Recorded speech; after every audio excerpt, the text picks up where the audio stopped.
Perhatian. Konten ini mengandung konsep esensi ilahiyah yang membutuhkan aspek pemahaman mendalam, yang kemungkinan hanya dapat diakses dengan keterbukaan hati dan pikiran, untuk mencapai tingkat pencerahan dan kesadaran yang lebih tinggi. Assalamualaikum warahmatullahi wabarakatuh, Pak Kojim. Waalaikumsalam warahmatullahi wabarakatuh, Mas Hendra. Terima kasih sudah meluangkan waktu di tengah-tengah kesibukannya untuk menyapa teman-teman di Ngaji Roso lagi ya, Pak Kojim. Iya. Jadi teman-teman, kita hari ini akan belajar bersama dengan guru kita, gitu ya. Nanti kita akan tanya-tanya tentang banyak hal, ya. Teman-teman nanti juga bisa berinteraksi langsung yang live di TikTok, ya. Jadi gini Pak Kojim, dari kecil itu kan kita sering dikasih cerita sama guru-guru ngaji. Kalau nanti di akhir zaman tuh bakal ada makhluk bermata satu, namanya adalah Dajjal, sehingga kita diajarin Allahumma inni a'udzubika min adzabi, kayak gitu kan. Ya, kalau di tahiyat akhir itu. Makanya sekarang kita mulai dewasa tuh mulai mempertanyakan gitu. Jangan-jangan Dajjal ini bukan sosok yang akan datang, tapi lebih pada cara berpikir yang sudah menguasai manusia di era kekinian gitu. Nah, kita pengen dielaborasi secara utuh gitu. Apakah Dajjal itu masih relevan jika dimaknai makhluk raksasa bermata satu, kulitnya kemerah-merahan gitu, Pak? Tribun, Pak. Ya. Terima kasih, Mas Hendra. Ya, jadi begini. Memang suatu agama, ya agama apapun, itu harus ada yang disuguhkan sebagai antitesisnya. Jadi kan agama itu sendiri selalu mengajarkan kebaikan, mengajarkan kebenaran, mengajarkan sesuatu yang kalau manusia menjalaninya itu selamat. Tapi kalau langsung masuk ke selamat gitu, belum tentu orang itu terus punya greget untuk supaya tahu itu ya. Saya juga mengamati contoh ini ya. Banyak podcast ya kan yang di YouTube itu. Kalau judulnya itu smooth, nggak banyak penonton. Nah, itu contoh bahwa orang kita itu pun perlu yang langsung menantang itu. Langsung kalau judulnya bongkar ini gitu. Yang nonton itu banyak. Betul. Tapi kalau apakah Anda sudah bahagia gitu? Ada yang nonton, Pak. Gak ada yang nonton. Gitu loh ya. Nah, jadi agama juga memberikan antitesis semuanya. Hiperbola gitu. Iya. Dibesar-besarkan. Gitu. Iya, bukan dibesar-besarkan, tapi harus dibuatkan semacam kalau orang itu tidak mengikuti agama akan berlawanan dengan sesuatu yang membahayakan dirinya, ya kan? Makanya kalau di agama Kristen kan ada Kristus, tapi ada anti Kristus gitu kan. Nah, di Islam dilawankan dengan Dajjal ya, juga dilawankan dengan Ya'juj Ma'juj. Jadi seperti itu supaya kita ini tanggap terhadap apa yang diajarkan ya. Nah, Dajjal jelas tidak disebut sama sekali di dalam Al-Qur'an. Nggak ada kan. Tapi hadis ini kan berkembang 200-300 tahun kemudian.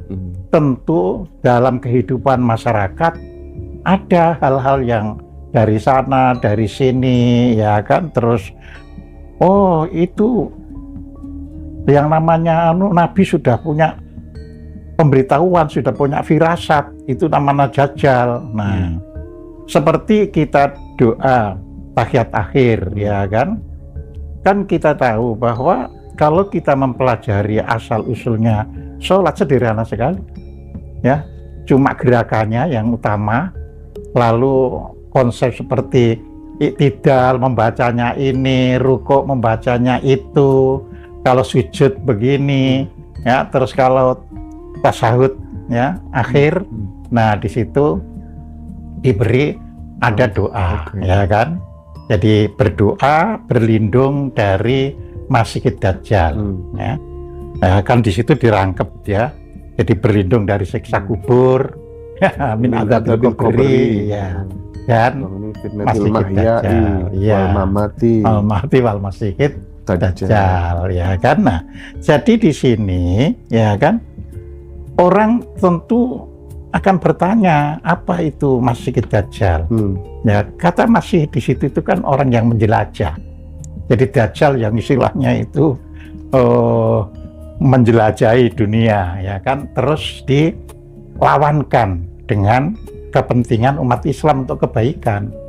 Nah, terus lahirlah misalnya di hadis, ya, ada nanti di apa itu dainya ada tulisannya Dajjal, ya.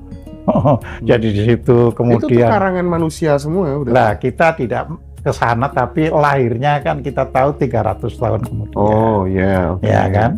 Ya sama dengan Ya'juj Ma'juj itu kan adanya di Al-Qur'an, tapi perkembangannya di masyarakat kan terus saja bilang Ya'juj Ma'juj akan turun. Jadi ketika terjadi penghancuran Baghdad sudah dianggap Ya'juj Ma'jujnya yang turun. Ketika terjadi kehancurannya Cordoba juga Ya'juj Ma'juj yang turun. Perang dunia Ya'juj Ma'juj yang turun. Jadi itulah manusia. Jadi nggak pernah ada akhirnya. Sama dengan Dajjal juga tidak pernah ada akhirnya. Tapi yang jelas konsep Dajjal itu akan semakin naik kalau kondisi umat ya itu termarginalkan. Jadi kalau umat itu lagi hidupnya itu enak, Dajjal itu nggak muncul. Oh gitu iya, iya. Kalau rakyatnya lagi termarginalkan, ya termarginalkan, Dajjalnya ulama-ulama muncul. baru Oke. mulayan, jangan katut sana, karena Dajjal itu kalau menawarkan sesuatu yang surgawi, sebenarnya itu yang ditawarkan neraka. Tapi kalau yang ditawarkan itu hal-hal yang bersifat neraka, misalnya tekanan hidup, terus apa-apa mahal, ya, kemudian ada kriminalisasi, oh itu sebenarnya surga itu. Cuma kan orang kalau melihat tekanan-tekanan gitu nggak berani. Nah, sedangkan kalau ada hal-hal yang baik kan rebutan. Nah, maka jangan heran ya orang terus misalnya korupsi misalnya, ya itu seperti nggak takut di dalam kehidupan beragama itu, ya. Karena itu tadi, ya itu kan cerita lama. Faktanya itu kalau dipelajari perkembangan sejarah bangsa itu nggak pernah bisa ya lepas dari korupsi itu. Ya. Makanya kita terus menyikapi secara keliru. Nah ini kan model Dajjal, ya. Jadi korupsi, ketangkep, umroh. Nah, jadi seperti penyuciannya. itu. Nah, penyuciannya. Tapi hakikat dari mata satu itu yang dimaksudkan sebenarnya apa, Pak? Nah, mata satu itu kan berarti hanya satu pandangan, artinya tidak bisa melihat realitas. Jadi orang menyebut kalau bahasa kita mata kuda. Pokoknya tertutuplah dia kanan kiri, yang penting yang sedang dituju yaitu. Nah, dan hal-hal demikian ini secara fakta itu memang dipraktekkan oleh negara-negara maju. Kalau negara-negara tidak maju selalu berusaha berbuat baik, berbuat yang apa itu membahagiakan manusia dan sebagainya. Tapi negara maju untuk negerinya ya itu baik. Tapi dia selalu menghantam negara lain. Ya. Negara maju, negara modern misalnya mengatakan turut campur ke negara lain itu melanggar undang-undang HAM. Tapi faktanya misalnya kita tahu Amerika mengambil presiden Venezuela. Nah, jadi seperti itu, ya. Jadi lebih pas dimaknai Dajjal ini sebagai sebuah sistem. Oh iya, sistem. Ya. Jadi kan gini ya. Sistem itu sendiri, orang merancang sistem itu pasti baik. Betul. Meskipun dalam penerapannya ada yang ditujukan untuk kebaikan dan ada yang ditujukan untuk kejahatan. Nah, negara yang tidak punya sistem, ya nggak bisa. Jahat juga nggak bisa, baik juga nggak bisa, karena tidak punya sistem harus kemana saya melakukan ini. Jadi hanya orang yang, makanya orang Jawa itu mengatakan kan ada orang pinter, tapi memang dia mewariskan atau mewarahkan atau menyebarkan kepinterannya. Tapi ada orang pinter neng minteri. Ya. Jadi Dajjal ini kelompok yang pinter neng minteri gitu. Ini kalau teman-teman pakar konspirasi mengatakan ya elit global dan lain sebagainya itu ya yang bikin sistem Dajjal Oh itu iya, tadi. yang bikin sistem. Ya, orang kalau misalnya ditanya elit global, ya ada, tapi kalau disuruh siapa itu, ya pasti bingung, gitu kan. Mana ada suatu sistem yang tujuannya memang untuk menguasai dunia terus dia terbuka. Iya. Ya nggak ada, dia selalu menutup diri. Tapi manusia kan punya perasaan, manusia itu punya asumsi. Nggak mungkin kalau nggak ada suatu sistem yang membuat begini. Ya, makanya kita bisa ngamati secara faktual misalnya ya. Kita melihat negara-negara yang merdekanya itu praktis semenjak Perang Dunia Kedua selesai. Ya. Ini kan nggak ada kan negara yang tidak maju terus begitu merdeka terus bisa maju gitu. Ya, kecuali yang ngikuti sistem. Ya, misalnya gini ya, Taiwan misalnya, ya, karena RRC itu membangun sistem komunisme, kan merdekanya 49. Yeah. Sedangkan Taiwan ini adalah kelompok pelarian dari orang-orang tokoh-tokoh Chinese, ya kan? Nah, Taiwan tentu membutuhkan sistem yang bisa membentengi dirinya. Tidak usah harus sistem itu dibuat sendiri, maka dicantolkan ke Amerika Serikat. Nah, jadi seperti itu. Iya, Pak. Ya. Jadi selalu, ya, Korea Selatan misalnya, merdekanya tahun 53. Sebenarnya sejak awal kondisinya itu bisa Korea Selatan jauh lebih buruk daripada negara Indonesia yang merdekanya itu tahun 45. Tapi kan kita tuh dalam hal sistem ya, itu mangrutingal, ya, ngerti mangrutingal ya, artinya itu pandangan kita itu tidak terpusat pada siapa yang harus saya ikuti. Kita membuat istilah non-blok, ya, non-blok, ya. Tapi kan negara-negara non-blok itu sendiri dikuasai oleh blok.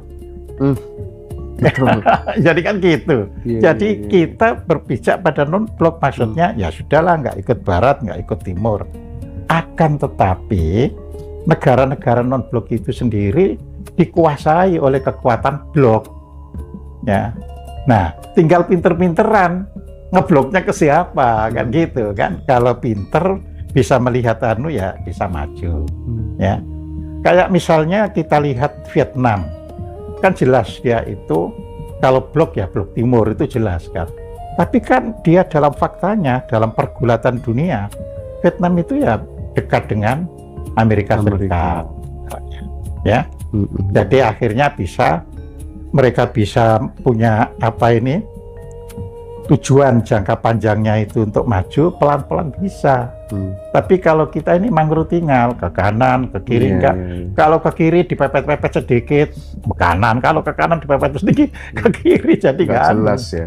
Ya nggak jelas gitu loh ya. Nah, kalau memang berani sebagai non-blok, nggak kanan nggak kiri, ya kita harus punya kekuatan yang melampaui kanan kiri kan gitu kan. Ya itulah harus bisa melawan Dajjalnya. Kalau tidak ya Dajjal yang berkuasa. Gitu. Harus bisa bikin sistem sendiri. Iya, bikin sistem sendiri.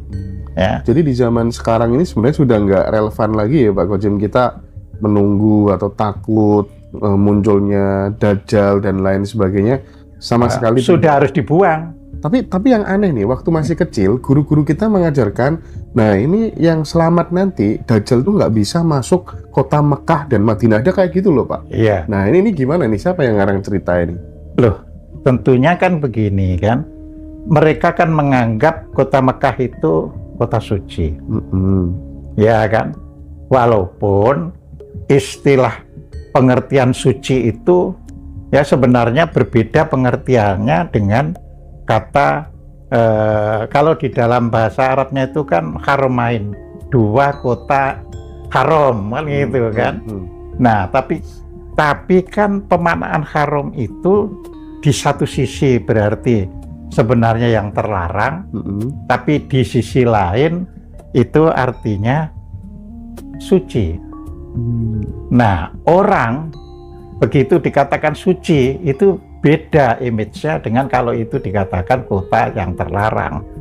Nah, kota terlarang tentu ada maksudnya. Misalnya untuk mempertahankan kedaulatan Islam sehingga orang lain nggak boleh masuk. Iya, itu kalau terlarang kan gitu kan. Nah, kalau diasumkan suci lain kan ini sudah kota bersih, jadi jangan sampai dikotori. Nah, Dajjal itu kan kotor, Dajjal itu kan najis, Dajjal itu kan brengsek, istilahnya begitu. Nah, jadi nggak bisa masuk situ. Ya, tapi itu kan image, itu kan asumsi. Tapi dalam subjektif. Faktanya, ya mereka itu bludas-bludus ke Mekah dan ke Madinah. Kan tahu bagaimana menggiring orang berhaji dan sebagainya kan kekuatan mereka. Kalau nggak bisa, nggak akan ada hotel di sekeliling Ka'bah. Karena kita tahu kan hotel tempatnya apa. Nah, kan gitu kan. Nah, jadi itulah cara menggiring. Nah, kita ya menerima agama Islam itu kan istilahnya tidak mendapatkan langsung dari misalnya orang yang sistem kenabian itu kan ada ahlul bait istilahnya. Aku ini sebenarnya yang sah menurut kanan, kan tidak. Kita ini mendapatkan agama Islam istilahnya dari pasar agama. Ya, orang dagang Islam terus ada di tempat lain. Nah, kalau itu agama Islam. Jadi istinya bukan karena ada kayak agama Katolik atau Kristen kan ada sending atau mission. Ya kan? Nah, jadi kalau ada sending ya, ini kan berarti dia sudah programkan. Ya, oleh karena itu ini mohon maaf saja ketika agama Katolik atau Kristen masuk negara kita dibangun sekolah-sekolah. Ya, terutama Katolik sekolahannya itu bagus, mutunya itu ya sekolah negeri saja susah menandingi. Nah, ini karena ada misi. Tapi kita kan enggak, supaya tidak bodoh, ayo belajar. Nah, jadi enggak ada itu program untuk bagaimana mendidik bangsa ini supaya bisa maju. Ya. Dan kalau kita misalnya menyuarakan ya, suatu bangsa supaya bisa maju itu harus menuntut pengetahuan teknologi dan perkembangannya. Dikatakan kita itu sudah katut aliran material. Ya kan, nah seperti itu. Ya kita saja yang harus paham bahwa Dajjal tentu masih dihembus-hembuskan karena ada kepentingan kelompok supaya tetap bertahan.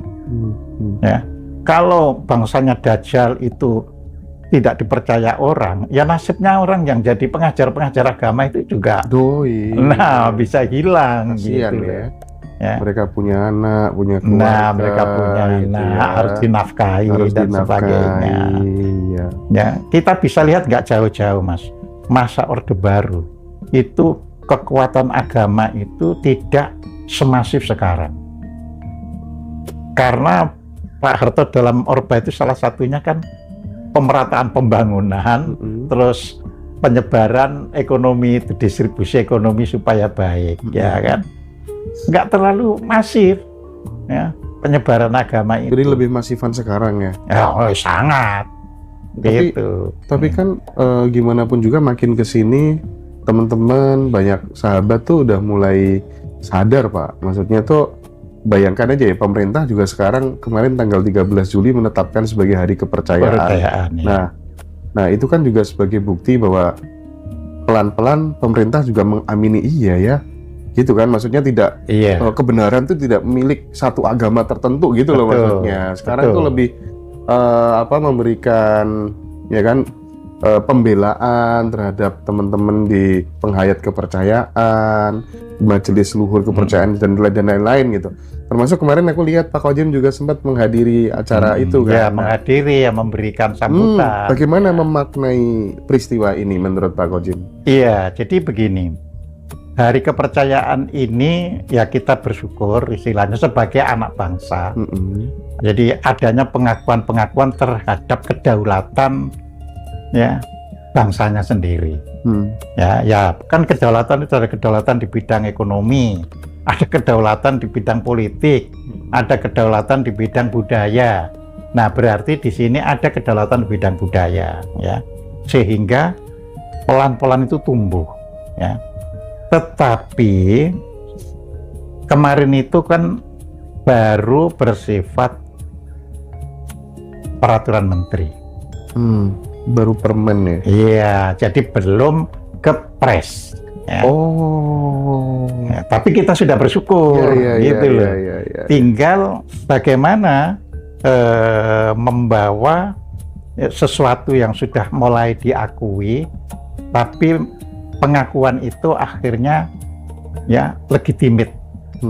Ya, kalau sudah legitimate itu nanti ada libur hari kepercayaan. Jadi secara de jure, de facto gitu ya. Betul, de jurenya dan de factonya itu klop. Ada libur hari kepercayaan. Iya, kan seperti itu. Ya kan? Jadi disinilah pentingnya orang berusaha untuk membangkitkan kedaulatan bukan hanya di ekonomi, di politik, ya, tapi juga di budaya. Ya, hanya budaya yang berdaulat yang bisa menerima semua aspek anak bangsa.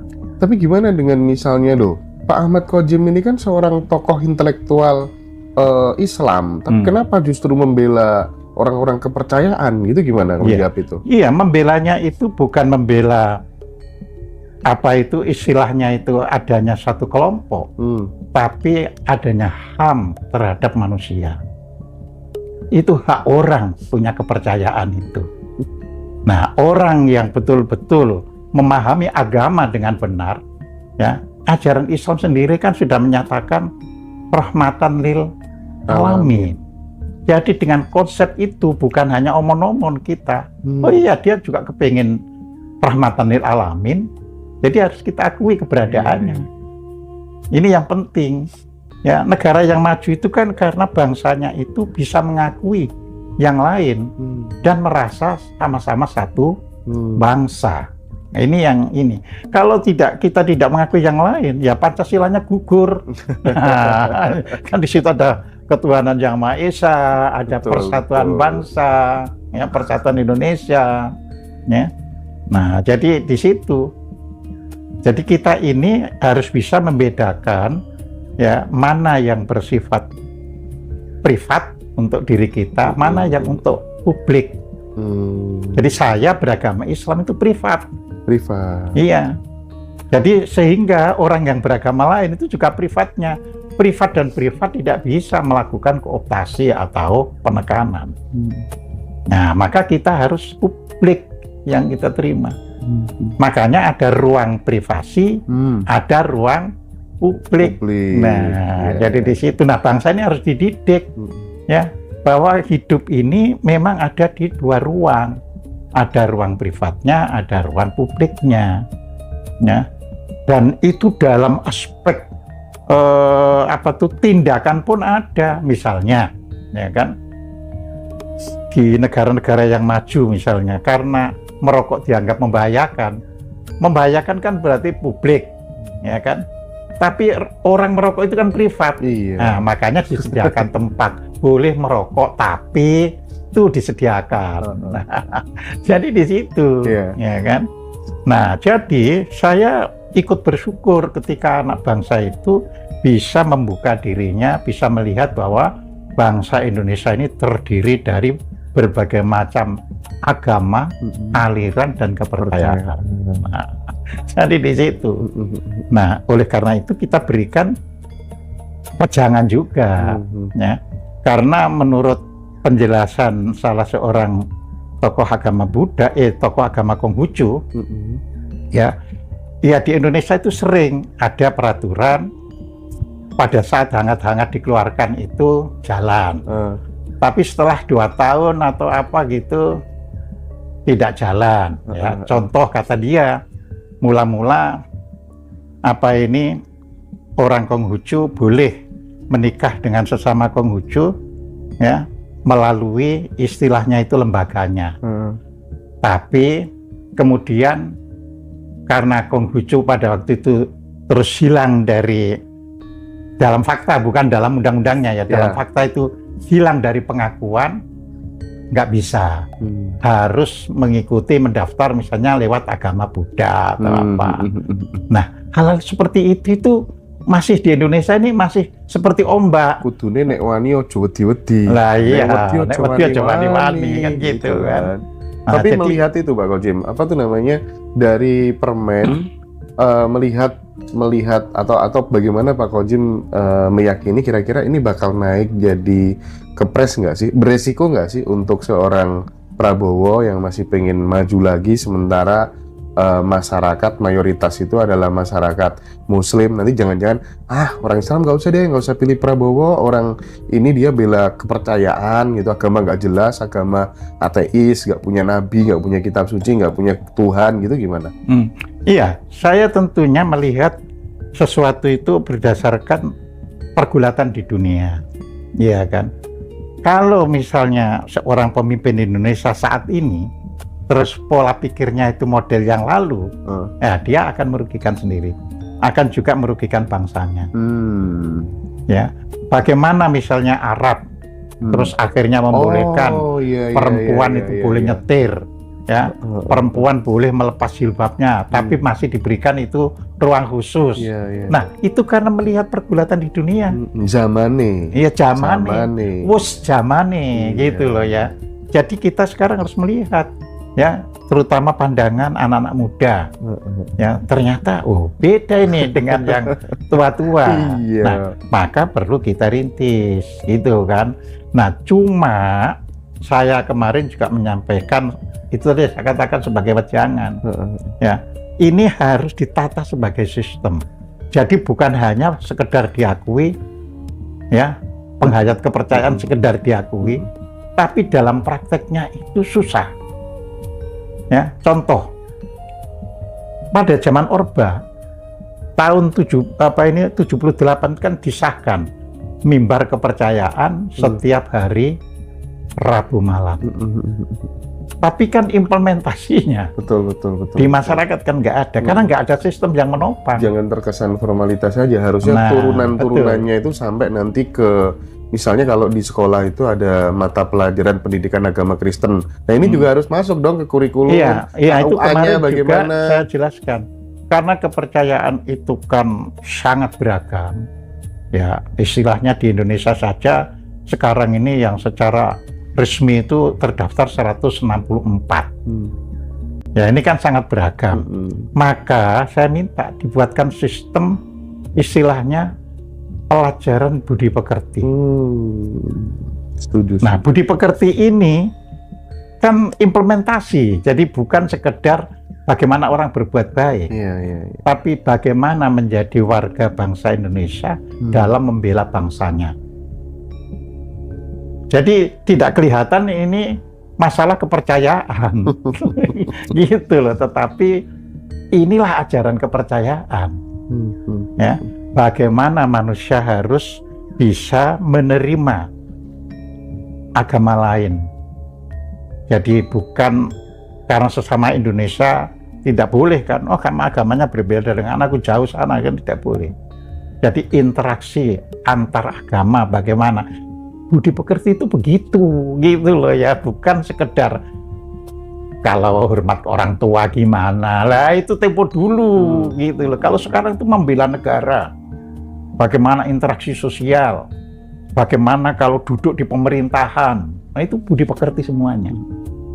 Nah itu namanya pesan, ya, nyata.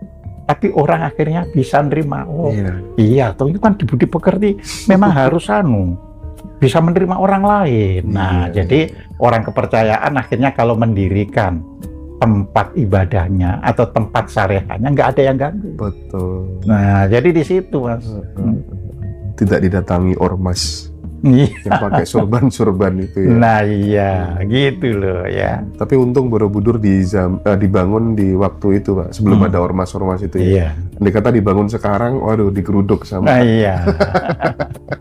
Jadi artinya kita ini ya, kalau kita belajar di Centini ya, ya dalam kaitannya kehidupan masalah kepercayaan ya. Centini itu menekankan di orang hidup itu bukan hanya tahu asma, tapi yang lebih penting lagi adalah mengerti makna. Jadi misalnya gini ya, orang Islam tentunya menyebut Tuhannya itu Allah. Betul. Nah itu sekedar tahu asma. Ya. Tapi maknanya kalau kamu berallah itu apa? Itu jauh lebih penting kan?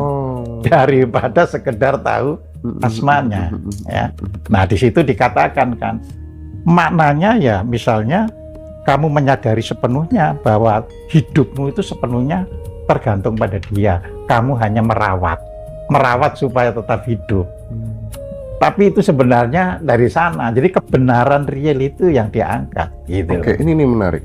Karena kalau misalnya kita dari perspektif tasawuf gitu kan selalu dikenalkan sama yang namanya esensi orang beragama itu, berislam itu adalah fana katanya.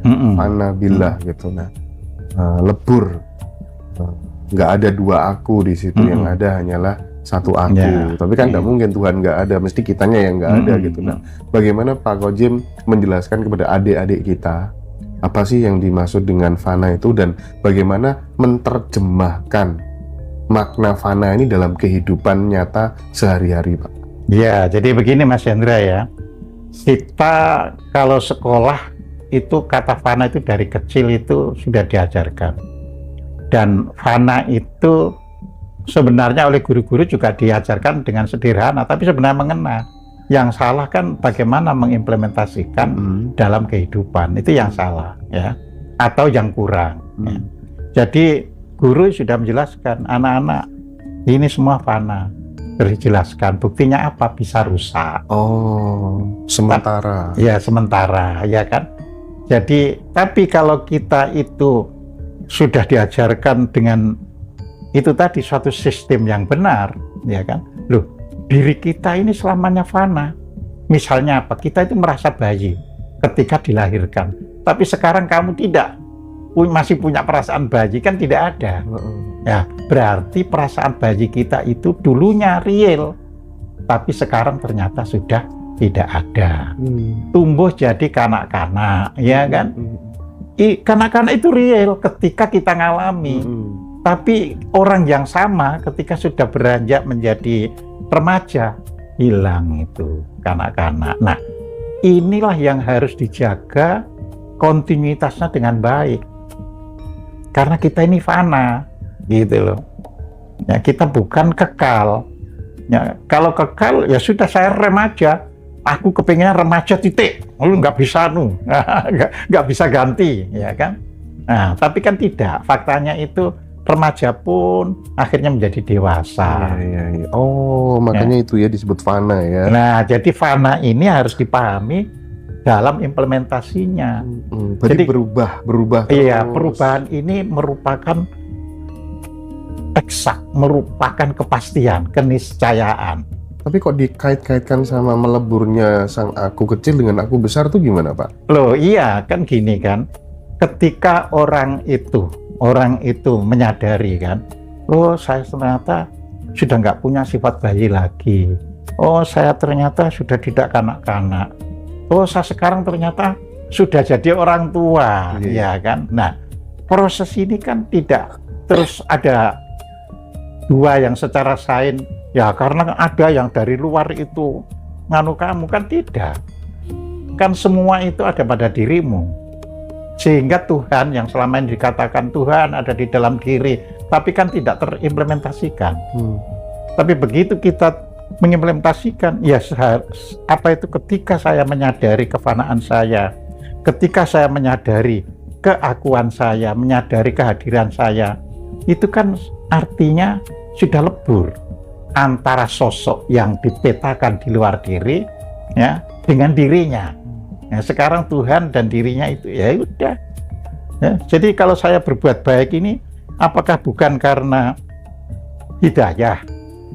Ya kan? Kan karena hidayah. Tapi kalau mencari dari mana hidayah itu, kan ya tumbuh dari saya sendiri. Saya sadar saya harus baik. Nah, ya kan bukan karena ada suara kamu harus kan tidak ya. Jadi tasawuf itu makanya dalam satu podcast saya katakan tasawuf sendiri itu ada 3 kelompok ya. Jadi ada kelompok tasawuf akhlaki. Jadi dulu yang diajarkan itu istilahnya tazkiyatun nafas. Tazkiyatun nafas. Tazkiyatun nafas. Jadi gimana kamu supaya tidak marah, gimana supaya kamu tidak kecewa. Jadi itu aja yang diajarkan. Salah, jadi tidak lawang orang supaya tidak kecewa, kan benar. Tapi boleh jadi posisi itu bisa berhenti di stuck di situ. Ya, kan bisa saja orang tidak kecewa tapi dia pemalas. Tapi nggak kecewa, ya gitu loh ya. Nah, terbagi. Terus ada tasawuf amali. Ya, tasawuf ini artinya punya konsep mendekati Tuhan dengan zikir dan wirid. Nah, makanya itu seperti meditasi, itu. Tapi kan banyak orang kita ini ketika ada isu ya orang harus bermeditasi, wah ada pelatih meditasi sana sini bayar sekian dan sebagainya. Akhirnya mandek di situ. Juga tidak akan bisa membawa kita maju. Nah, gitu loh. Terus ada tasawuf falsafi, ya kan? Itu seperti Syaikh Jenar, ya. Jadi mistisisme di dalam dirinya merasa aku sama Tuhanku, ya, dan itu dihayati itu mistisisme. Tapi dia topang dengan pengetahuan filosofinya.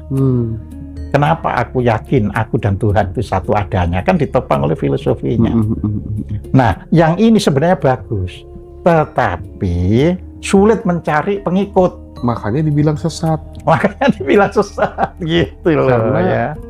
Orang yang mendengarkannya sumbunya masih pendek. Iya betul. Gak nutut. Betul, orang Jawa itu gitu mengatakannya ya Pak. Nah, kalau kita sudah bisa merangkum semua, ya kita butuh akhlak yang baik, kita juga butuh ketenangan, kita juga butuh pemikiran. Tapi apa tuh namanya, stigma bahwa kemudian ajaran Siti Jenar itu sesat, ada nggak intervensi dari misalnya penguasa di saat itu, wah ini bakal membahayakan kekuasaan kita nih kalau diterus-teruskan, ada nggak? Ya, kalau kita melihat dari syarat-syarat yang ditinggalkan pada keluarga-keluarga, kan gini kan, pelajaran di masyarakat itu ada yang memang bisa ditulis di lontar-lontar, ya. Tapi kan ada yang hanya misalnya mbah saya hidup di zaman Siti Jenar, terus ngikuti Siti Jenar misalnya, kan karena melihat di masyarakat itu ada pembatasan, dia tuliskan kan, atau dia ajarkan. Nah, ya Siti Jenar itu akhirnya dilarang mengajarkan, ya kan, maka kamu saya ajari tapi kamu simpan saja, ya, nanti kalau ada yang butuh tahu ya cukup mereka aja yang kamu beritahu, yang butuh. Nah, dari situ orang bisa menarik kesimpulan, oh kan nggak mungkin kalau nggak ada tekanan penguasa sampai diwariskan hanya lewat keturunannya, kan gitu kan. Kalau sesuatu itu publik ya nggak perlu kan ada kok apa ini kok ini untuk orang tua ya, kalau usiamu masih muda nggak boleh. Seperti itu. Nanti kamu malah gila, kamu malah itu banyak ya Pak diajari ke anak-anak gitu ya. Gitu ya. Nanti aja, sudah sekarang kamu yang penting bekerja, kamu nanti kalau sudah tua boleh itu belajar dari ajarannya Syaikh Siti Jenar. Tapi kenapa sudah dibegitukan? Kok pemikirannya masih hidup, bahkan sekarang berkembang sangat pesat gitu? Kenapa Pak? Padahal itu sudah disembunyikan, sudah ditekan-tekan loh. Oh ya, kan gini, suatu pemikiran itu berkembang juga sesuai dengan kondisi. Ya, kalau kondisi misalnya ada substitusi yang lain, ya, nah ini bisa muncul.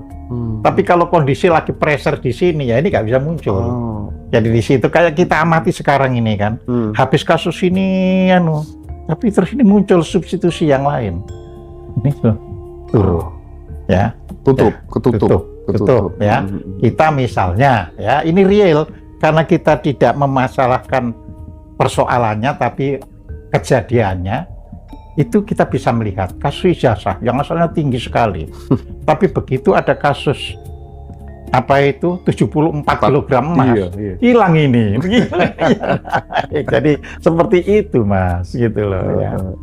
Nah, ini permainan penguasa juga. Ya, sebagai guru bangsa, sebagai pemikir gitu. Iya.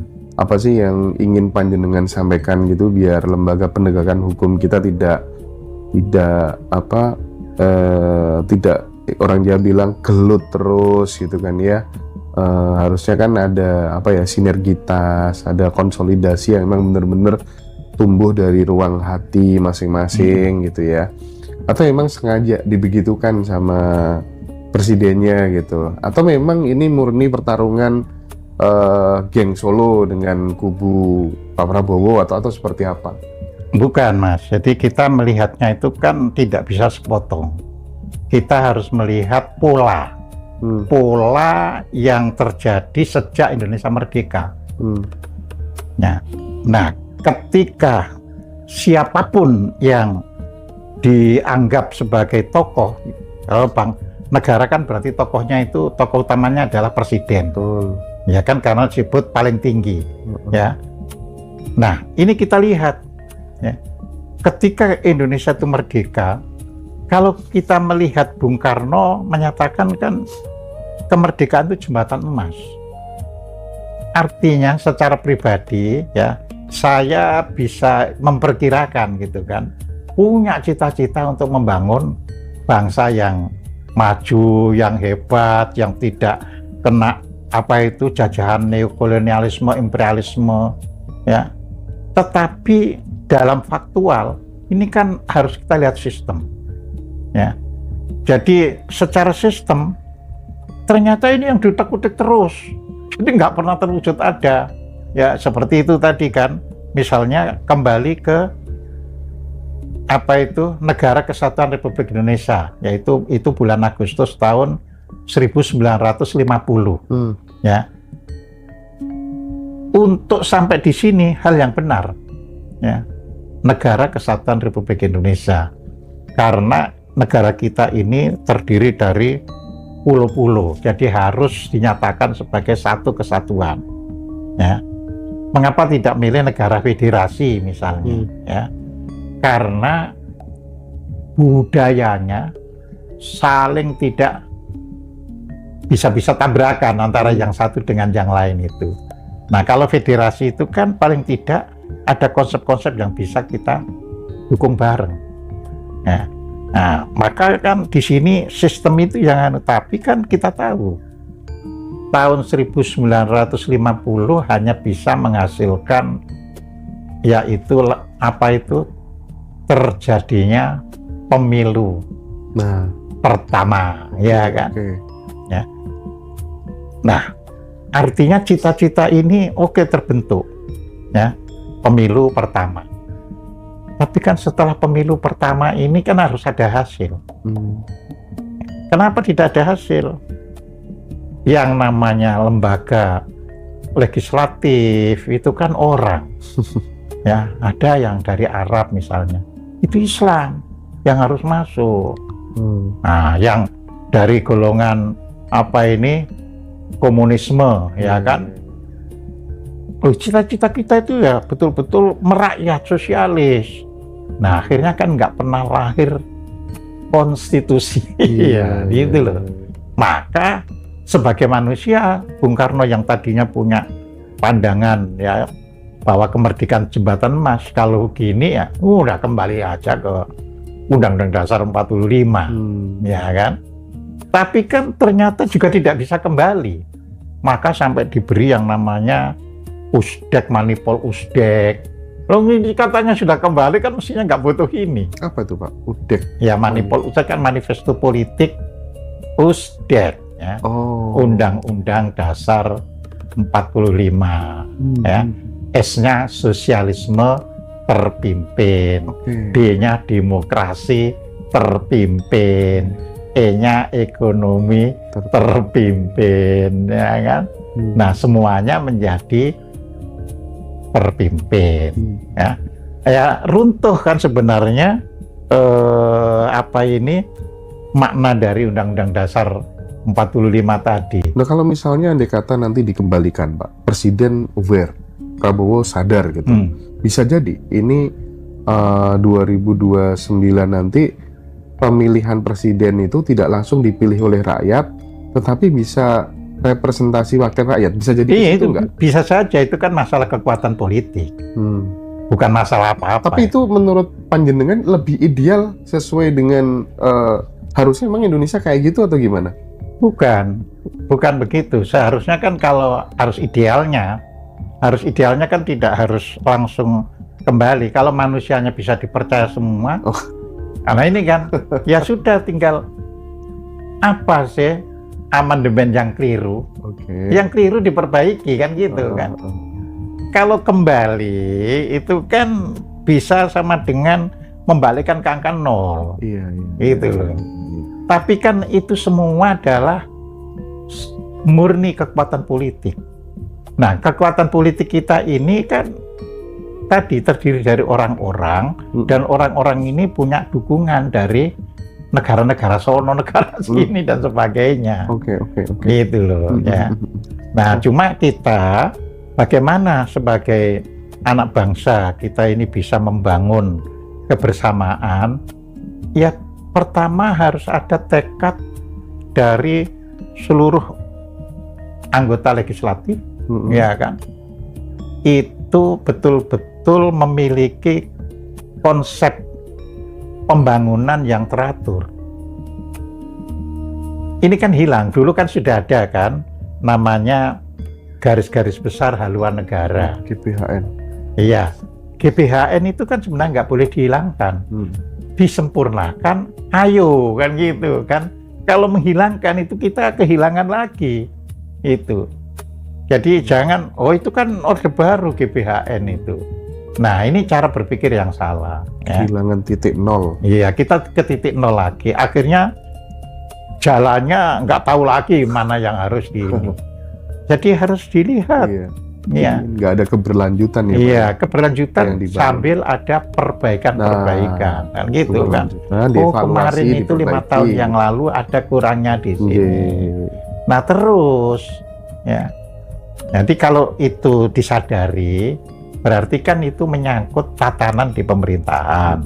Memang Indonesia ini seperti dulu mana ayam atau telurnya, ya. Dikarenakan ya itu tadi, sejak merdeka kita belum bisa ya sigek, ya, jadi mandek untuk ini yang harus kita jalankan. Kita belum bisa. Selalu karena ada gini-gini dilanggar. Contoh ya, Bung Karno ketika menyatakan kembali ke Undang-Undang Dasar 45, dia langsung mengatakan tahun depan, berarti tahun 1960, kita adakan pemilihan umum yang benar. Nah, tapi dunia ini kan, ternyata ini mendesak, ini masalah Irian, ya akhirnya Bung Karno tidak perlu ada ini dulu, pemilihan umum dulu, nanti kita tunda 5 tahun lagi, ya kan?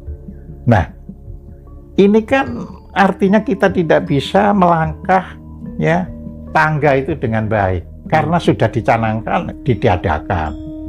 Nah, begitu 1965 melihat perang dingin semakin memuncak ya di dunia ini, Bung Karno malah satu keluar dari PBB, terus yang kedua menjadi presiden seumur hidup.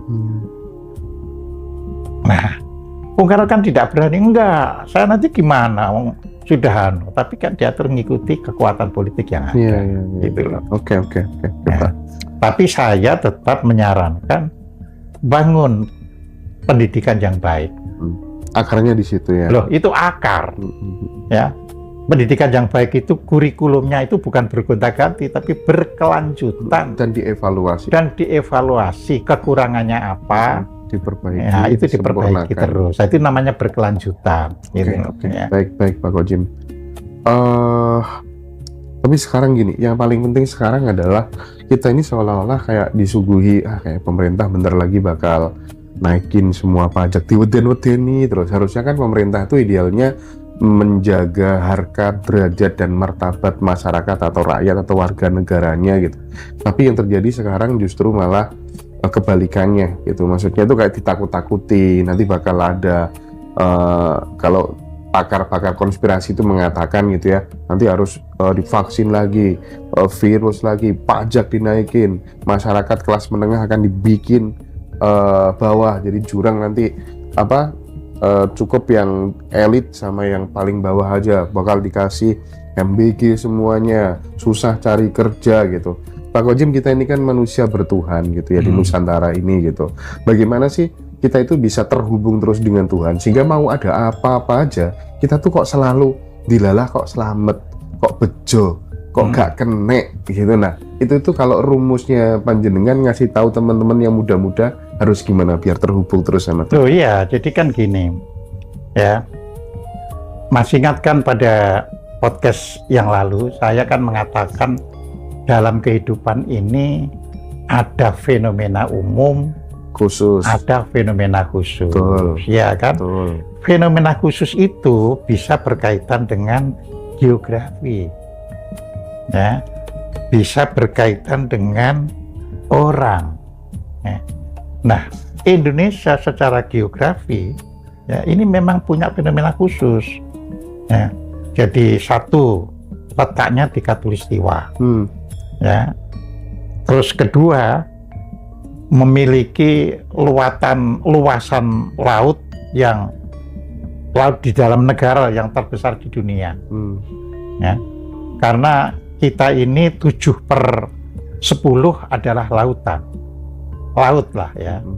Air nilainya. Hanya 3/10 yang berupa pulau. Nah, ini merupakan kekayaan alam sendiri. Ya. Terus kita diapit oleh 2 lautan besar, yaitu Pasifik dan Lautan Hindia. Ya. Tentu gelombang gerak dari 2 lautan ini kan saling mendesak ke sini. Nah, kita ada di dalam interferensi kekuatan gelombang Lautan Pasifik dan Lautan Hindia. Nah, semua ini membentuk manusianya juga. Ya. Karakteristik manusianya dipengaruhi oleh teritorialnya, alamnya juga, alamnya. Kan? Iya, alamnya. Ya. Okay. Sehingga kalau orang hanya mengasumsikan manusianya saja bisa kecelik. Ya, oh Indonesia bakal begini, bisa kecelik, gitu loh.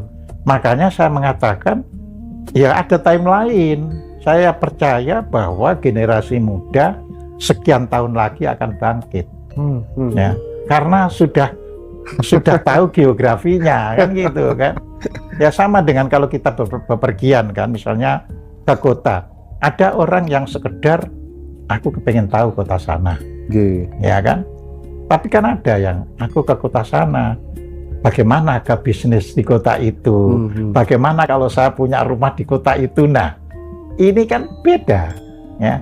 Nah di dalam zona atau timeline ini kita melihat, oh ini ya bakal kita bisa naik, tapi lewat anak-anak mudanya. Jadi Pak Kojim itu tidak pesimis, justru malah optimis karena kondisi nanti akan berbeda. Iya. Anak-anak muda akan mulai sadar gitu ya. Terutama nanti generasi alfa dan seterusnya.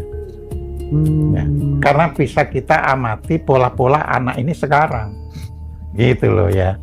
Tapi generasi milenial itu masih kecantol gitu loh ya, masih kecantol. Jadi di situ. Oke. Maka kita tidak boleh bosan atau jenuh untuk membangun ya optimisme yang berkesadaran. Sip. Nah, jadi di situ ya. optimis tapi ada kesadaran. Gitu loh.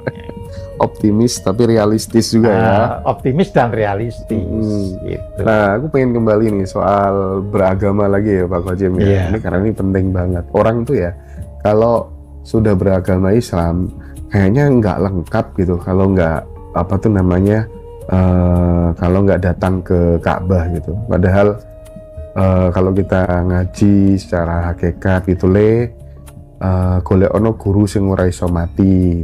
Ka'bah iku wis ono nang jerone dodomu gitu. Nah, hal-hal seperti ini Pak nampaknya kok penting untuk kemudian terus-menerus kita elaborasi biar eling gitu. Semuanya itu sebenarnya mesti dicepai sama Tuhan gitu. Nah itu gimana Pak? Ka'bah berada di dalam diri itu bener apa enggak? Iya, memang benar. Karena kan gini kan, di Al-Quran kata Ka'bah itu sendiri yang secara konkret ya hanya ada satu kata saja, ya kan. Kalau lainnya kan tidak ada di situ, misalnya menghadaplah ke Ka'bah, tapi ke kiblat, ya kan. Dan di apa itu ayat Al-Quran itu dikatakan, ya dari mana saja kamu datang, ya kan, maka selalu menghadaplah ke kiblat, ya kan. Nah, kiblatnya manusia itu siapa? Kan gitu kan, nggak mungkin batu, ya kan? Iya kan, kiblatnya manusia itu kesadarannya, hatinya.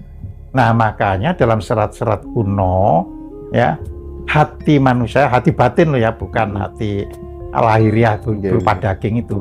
Hati batin manusia itu adalah Ka'bahnya. Kesadaran itu Pak ya. Kesadaran itu. Wes batu neng kono sisan mek siji. Lah iya, kan gitu kan. Ya kan nggak bisa misalnya kalau tahu Ka'bah pasti saya tahu apa ini jalan hidup saya, kan nggak tahu. Tapi kalau orang selalu ya kan sambung menarik. Kan kita tahu. Oh, setelah saya renungkan, saya akhirnya harus memilih ini. Yang seperti itu. Iya. Jadi apa tuh namanya?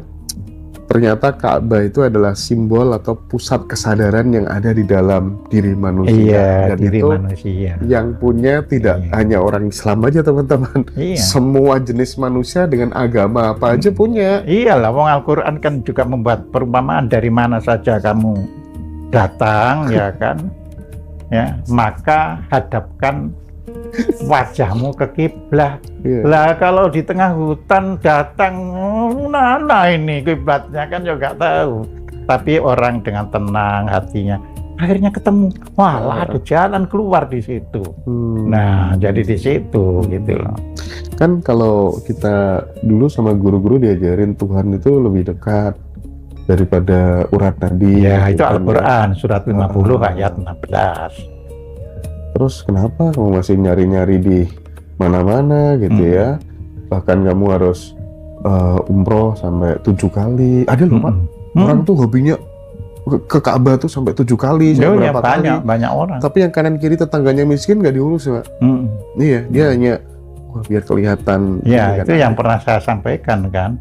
Itu bisa hajinya haji ya setan kan gitu kan, umrohnya juga umroh setan. Ya kan, karena haji setan, umroh setan. Lah ya kan, kalau tidak di waktu haji kan umroh orang itu. Iya. Lah kalau umroh berkali-kali apa maknanya? Ya kan? Iya. Kan semua itu dulu itu hanya gini kan. Kalau ya kamu tidak ada kesempatan haji karena misalnya hartamu ini lagi pas-pasan, umroh saja. Dan orang dulu sudah menerima, ya meskipun dia hanya umroh kan gitu kan. Kan nanti bedanya umroh dengan haji itu satu ya di wukufnya itu, ya. Yang kedua adalah lempar jumrohnya. Hanya itu aja, ya kan. Kalau sa'i, tawaf itu sama. Jadi bisa dibilang kalau seseorang itu melakukan perjalanan haji tapi dia kehilangan makna, tidak disertai melakukan perjalanan di dalam dirinya, berarti sama dengan haji dan umroh setan gitu. Ya, jadinya begitu. Ya kan, karena tidak memberikan manfaat kepada kehidupan yang nyata. Padahal itu yang esensial sebenarnya. Ya, itu yang harus. Kamu disuruh ibadah ini itu supaya output sosialmu itu loh. Output sosialnya itu, gitu loh. Oke. Tapi kan kita hidup di zaman bisnis itu berkembang. Jadi umroh dan haji itu bisa menjadi bisnis. Iya, itu real sih Pak ya. Itu real. Kalau kata temen-temen udah biasa ke sana itu real sih. Real. Ya. Iya, kalau Anda misalnya lewat haji normal itu masih 20 tahun lagi. Ini lewat ya sini ya. Langsung tahun depan sudah bisa, tapi ya gitu 500 juta. Iya, gitu ya. Pak, itu sekarang itu lagi rame ya. Dulu panjenengan di Ngaji Roso ini juga pernah bilang, nggak mungkin lah Mas Indra dan anak-anak kecil bisa sepintar itu kalau dia tidak reinkarnasi gitu. Iya. Di Bojonegoro itu ada anak namanya tuh Dava. Fenomena anak yang bernama Dava itu membuat orang jadi lebih terbuka matanya. Iya, nggak mungkin ini kalau ini anak sekecil ini wawasannya kayak ilmuwan bener loh. Ilmuwan, ayahnya aja kalah jauh gitu kan. Dan ternyata Pak, muncul Dava-Dava di tempat yang lain sekarang. Generasi Alpha itu. Jadi ibunya sampai, waduh ini kalau nggak reinkarnasi bener-bener nggak masuk akal gitu. Kenapa bisa begitu dan kenapa munculnya saat ini? Nah iya, kan saya sudah pernah menyampaikan bahwa secara geografi, fenomena geografi ini itu istimewa yang namanya Nusantara itu ya, dan itu diakui oleh ya tokoh-tokoh dunia. Makanya semua kepengen merebut ya Nusantara ini. Maksudnya ya tidak menjajah seperti zaman dulu, tapi mereka itu berusaha pemerintahannya ini harus bisa saya yang pegang. Nah kan seperti itu. Karena mereka tahu kalau sampai jajah nanti timbul perang dan itu kosnya terlalu mahal ya kan. Nah dalam hal ini kita bisa lihat alam itu kan berjalan secara kesadaran. Manusianya yang bisa menyerang atau menentang atau melanggar hukum alam. Tapi alam itu sendiri berjalan sesuai kesadaran. Ya. Lah, karena kekuatan atau potensi masa depan itu adalah tinggal di Nusantara ini, ya kan? Jadi kalau orang ditanya, kalau ada negara yang bisa memberi makanan seluruh dunia, mana? Indonesia, Mas. Asal makanan loh ya. Nanti tinggal gini, siapa yang suka apa itu gandum, ya? Ya, otomatis kita punya daerah agak timur kan, yang mana itu panas gurunya dan itu bisa digandumkan. Jadi Pak Kojim nggak sama sekali nggak khawatir andai kata kemudian terjadi krisis pangan di dunia itu nggak akan menimpa Indonesia ya? Oh enggak akan menimpa ya. Karena itu mereka berusaha menguasai Indonesia. Ya jadi di situ. Makanya bule-bule yang pinter tuh sekarang pada rame-rame nikahin TKW ya Pak ya? Ya iya kan? Betul. biar kalau ada apa-apa nanti bisa tinggal di Indonesia gitu kali ya. Jadi ini pun ada feeling di dunia ya. Jadi terus waktu itu kan saya katakan karena ini secara geografi ya kan itu memang memenuhi syarat untuk kebangkitan di dunia. Tapi saya kan pernah menyatakan tapi siapa yang bangkit? Jangan-jangan orang lain yang terus pindah ke sini, ya kan?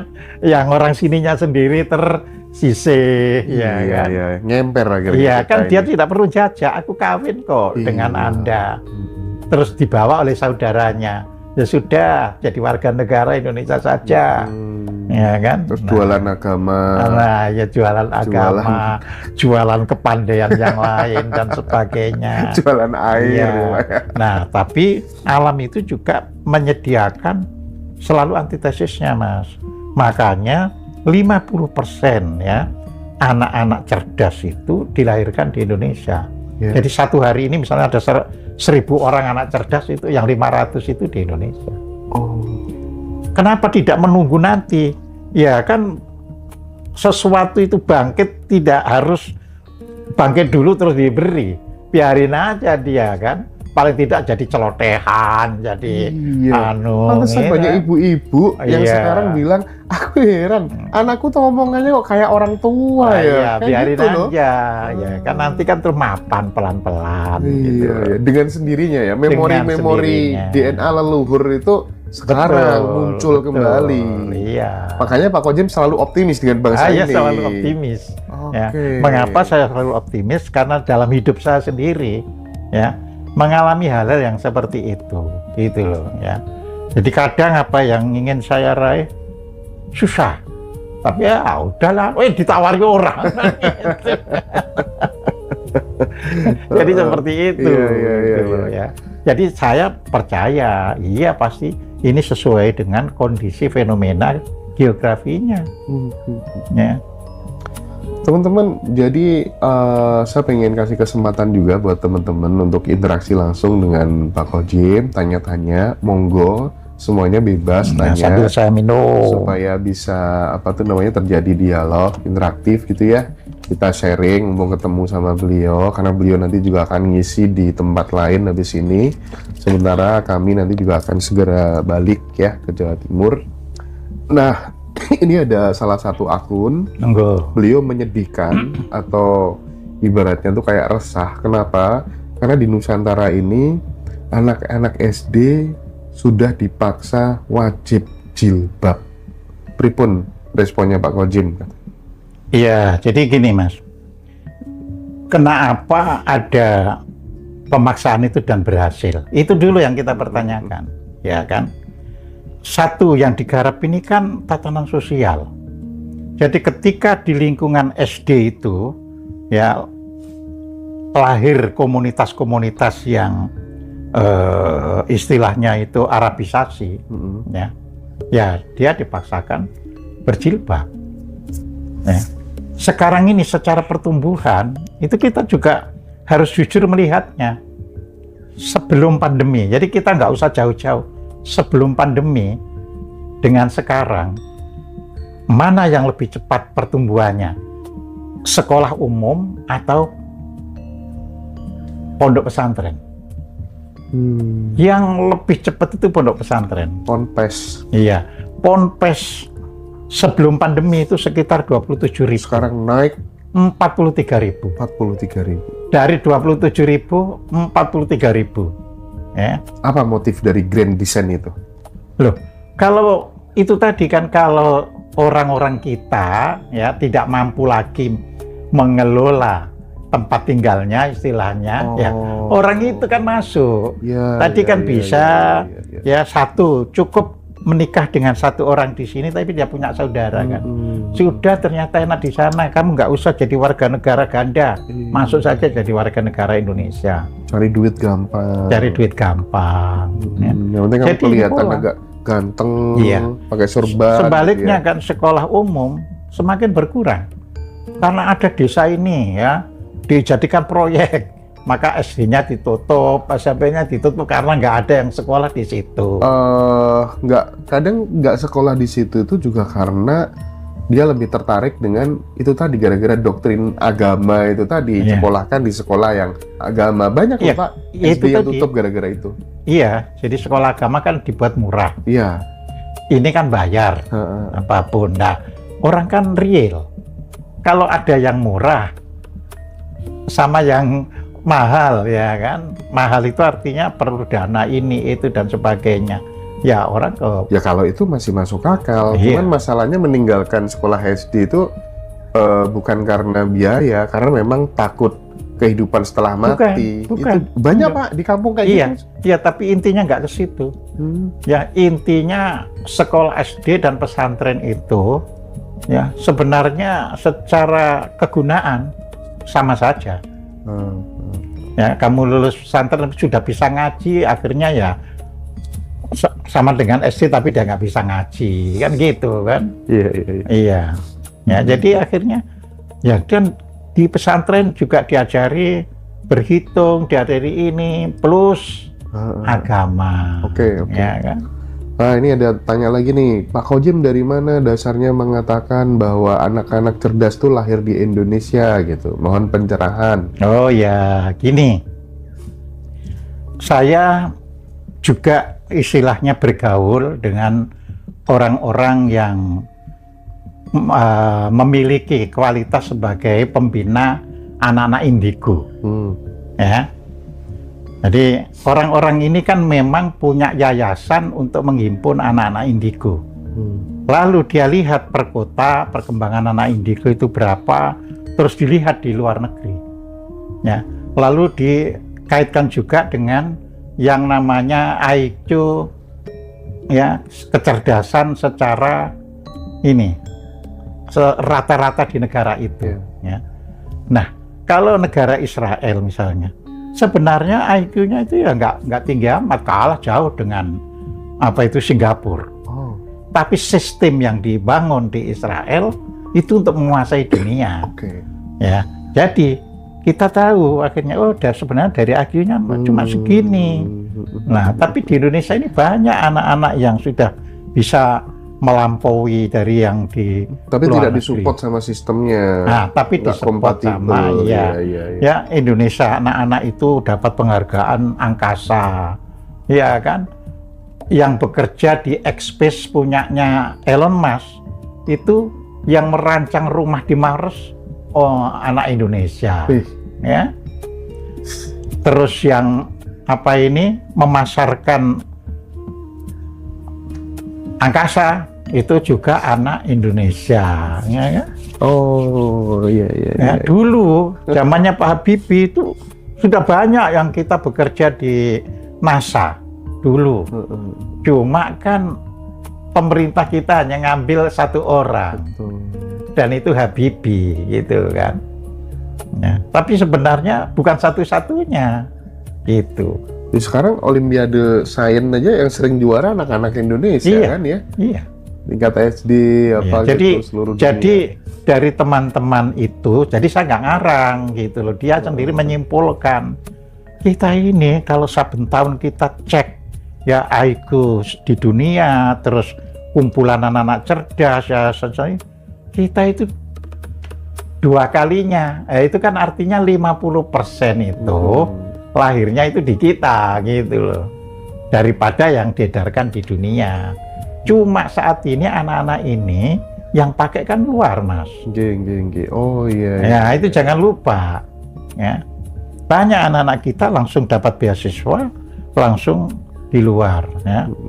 Kan ada waktu zamannya Kik Andi itu, ya, itu dia cari pekerjaan di Indonesia nggak bisa.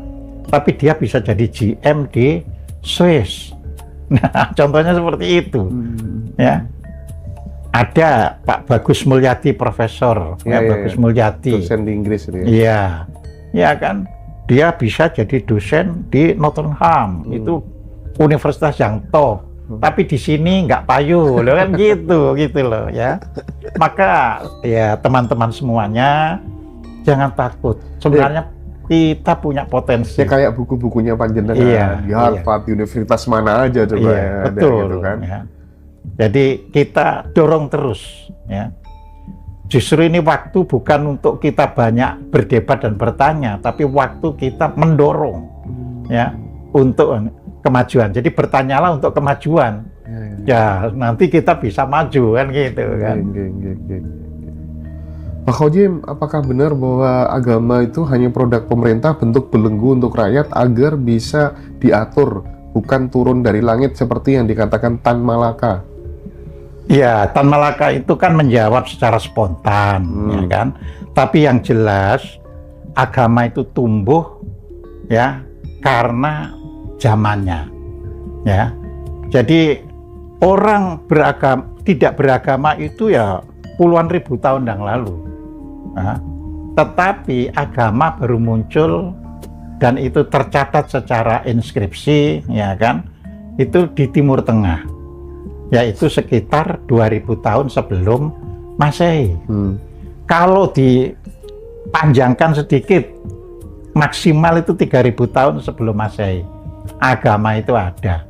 Nah, yang puluhan ribu tahun sebelum Masehi kan nggak ada. Ya. Nah, mengapa di Timur Tengah itu timbul? Karena wilayah Timur Tengah itu tadi kembali secara geografi, itu mendorong pergulatan. Ya, karena untuk tanam apa saja itu tidak seperti di Indonesia. Ya, ini hanya bisa ditanam anggur, semuanya gurun. Nah, jadi berebut. Nah, di sini kan perebutan harus diatasi secara psikologis. Nah, yang manjur itu ya agama untuk menjawab itu. Ya, coba kan anak nakal terus ditakuti langsung, kamu masuk neraka kalau gitu, itu lebih manjur daripada. Nah, kalau kamu begitu, kamu nanti nggak jadi orang, nggak manjur kalau gitu. Ya. Tapi kalau kamu nanti masuk neraka, ceritanya lain lagi. Ya. Sampai-sampai ada orang yang ngaji pada saya nggak bisa tidur. Jadi dia ngalami insomnia yang tidak bisa tidur. Tapi sebabnya itu apa?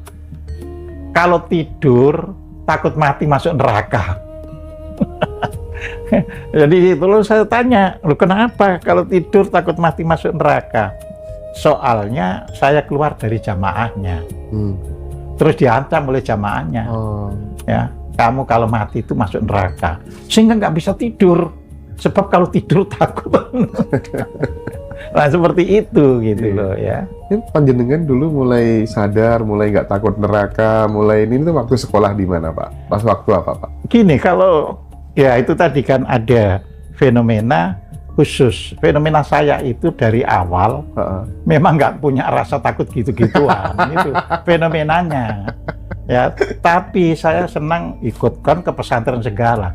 Tapi saya juga ingin tahu sebenarnya kenapa sih kok ada pelajaran begini. Dulu panjenengan di Gontor ya Pak? Iya. Ya. Termasuk kelas excellent. Excellent ya? Excellent. Jadi bukan kelas yang reguler itu. Ya. Jadi di situ sekarang itu dihapuskan yang namanya itu takribiah atau eksperimen itu. Dihapus. Ya. Mungkin kalau nerima anak-anak yang gini sekarang udah nggak ada. Nggak ada.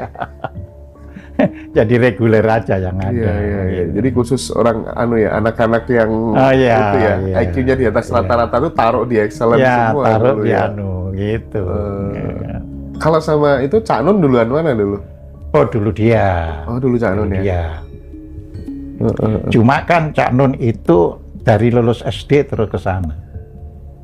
Sedangkan saya dari SMP baru ke sana. Oh iya. Umuran sama, tapi karena saya dari SMP baru ke sana. Iya. Jadi di situ. Ya Cak Nun sama tahun kelahirannya sama saya. Iya. Jadi di situ. Tapi orang-orang seperti Cak Nun, seperti Cak Nur Kholis Majid itu kan, ketika kemudian, diprotes orang, gimana nih anakmu kok mau biarin nikah sama orang yang non muslim gitu. Ya udah, sama-sama manusia. Jawabannya tuh kayak enteng banget gitu loh. Tokoh-tokoh pluralisme gitu. Iya. Nah ini kan pemikiran-pemikiran orang-orang seperti ini Pak yang perlu untuk kemudian ditransformasikan ke generasi muda. Betul. Ya cuma kan ini kan itu fenomena khusus kan. Fenomena umum manusia itu ya kan itu 95% itu kan cuma ngikut, bahkan mungkin lebih. Jadi hanya sedikit persen orang yang secara khusus itu Nah ini memang nggak bisa dirumuskan begitu saja. Tapi kalau paham reinkarnasi itu bisa. Oh iya, ini karena orang yang sudah lahir kembali dan melanjutkan apa yang sudah dikuasai pada waktu itu. Nah, jadi seperti itu. Cucu-cucunya Pak Kojim ada yang kayak gitu? Apanya? Cucu-cucunya panjang? Iya, saya sih melihat seperti itu. Diangen-angen gitu ya? Iya. Jadi di situ. Apa wujud keanehannya apa misalnya? Ya, saya jadikan kalau melihat keanehan itu, misalnya anak ini nggak belajar tapi kok bisa begini, misalnya, ya kan, tidak terlalu memperhatikan bahasa Inggris, tapi kok ngerti, jadi di situ. Terus saya Pak, kita ngamati aja. Kan setiap kita lahir di sini itu kan mesti ada misi gitu ya. Kenapa ditaruh di Nusantara? Ya, jadi sebenarnya setiap orang dilahirkan itu membawa misi.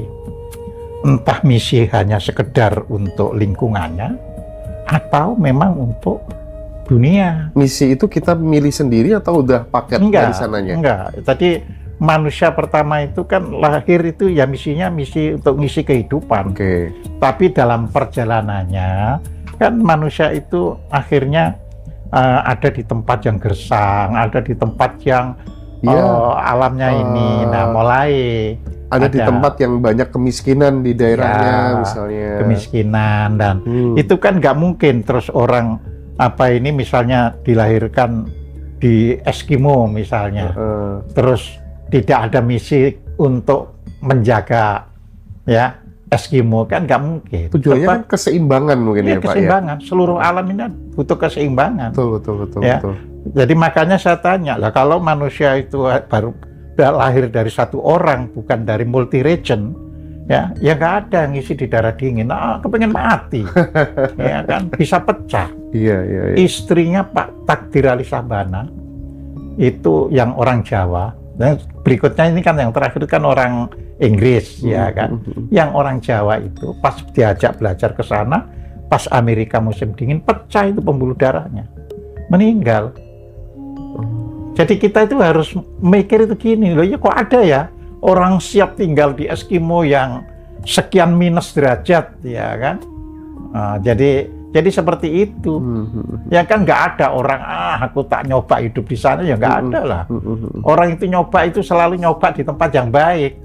Nggak ada. Justru orang yang dari tempat nggak enak berusaha mencari tempat yang baik. Gitu. Tapi kalau itu sudah dilahirkan di sana multi region tadi, dia juga nggak ingin keluar dari Eskimo, kepanasan mati juga kan gitu loh ya. Pertanyaan lagi nih, sesi terakhir nih. Pak Kojim, kenapa Sesi Tijenar kok dibunuh? Dibunuh beneran apa sebuah simbolisasi, Pak? Ya, jadi gini. Kalau menurut catatan, kembali lagi catatan, ya kan? Catatan ini kan ada catatan di Cirebon, ada catatan di Demak sendiri, ya, ada catatan di Tuban, ya. Jadi catatan-catatan itu yang dikumpulkan, ya, itu akhirnya bisa disimpulkan lebih difokuskan pada pembunuhan ajaran. Jadi bukan pembunuhan orang. Sebab gini, Siti Jenar itu hidup ketika pengembangan Islam. Kalau dibunuh secara fisik, ya, itu belum tentu Islam malah bisa berkembang.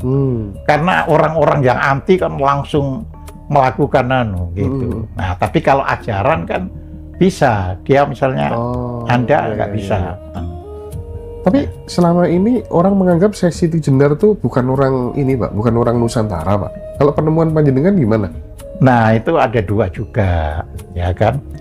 Ya.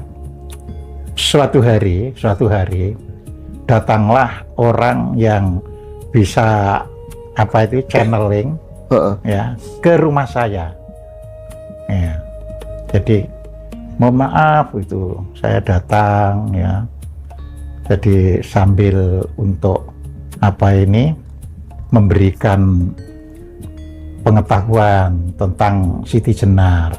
Ya itu pakaiannya putih-putih, rombongan ada 7 orang.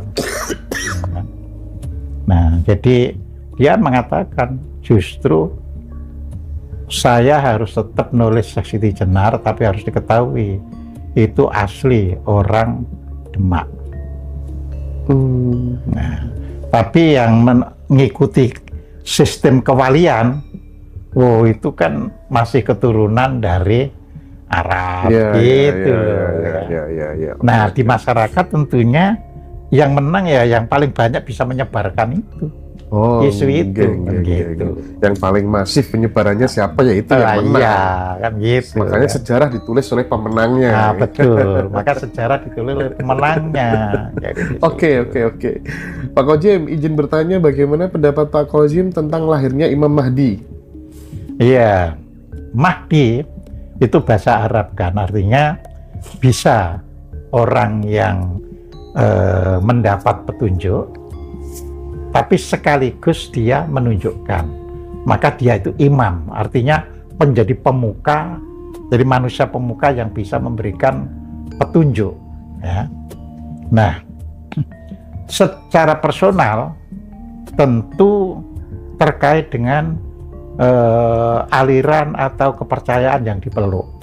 Misalnya ya, orang Syiah menganggap orang Syiah ya, karena Imam Syiah 12 itu mengatakan pada saat Imam 12 itu masih kecil itu hilang ya, maka Al-Muntadzor ini, orang yang ditunggu ini, inilah nanti yang jadi Mahdi ya. Jadi seperti itu gitu loh ya. Kemudian orang non Syiah tapi misalnya yang bermadzhab Syafi'i, yang bermadzhab Maliki ya umumnya mempercayai Ya ada Mahdi, cuma mereka lebih mengatakan Mahdi itu datangnya dari timur. Ya maka jangan heran dulu ada ajaran dari Malaysia itu, ya. Nah itu kan mengatakan dirinya Mahdi juga. Nah, masih ingat ya? Iya. Iya, jadi seperti itu. Orang saya aja dulu pernah kok diajak ngopi orang yang ngaku sebagai Imam Mahdi. Iya. Orang Jawa Timur Pak, orang Surabaya Pak. Betul. Nah, cuma dalam pemikiran modern, ya nanti bangkit suatu kesadaran. Nah, gitu loh, kesadaran baru, yang mana orang-orang yang selama ini belum muncul itu bisa menyadarkan, bisa menyampaikan. Oh iya, bangkitnya jiwa-jiwa Al-Mahdi itu ya. Iya, jiwa-jiwa Al-Mahdi. Iya. Ya. Ngopi saya bersama Imam Mahdi dulu. Nah, jadi bagi kita bisa narik kesimpulan. Yang penting apakah itu pribadi atau satu kondisi tidak jadi masalah, tapi ada kenyataan orang yang bisa memberi jalan ke depan buat bangsa ini. Sip. Teman-teman semuanya, kita bersyukur hari ini mendapat banyak pencerahan nasihat dari beliau secara langsung. Kita doakan mudah-mudahan Pak Ahmad Khodim sehat terus. Amin. Jadi guru buat semuanya ya. Matur suwun sangat Pak Khodim. Rahayu. Assalamualaikum warahmatullahi wabarakatuh. Waalaikumsalam warahmatullahi wabarakatuh.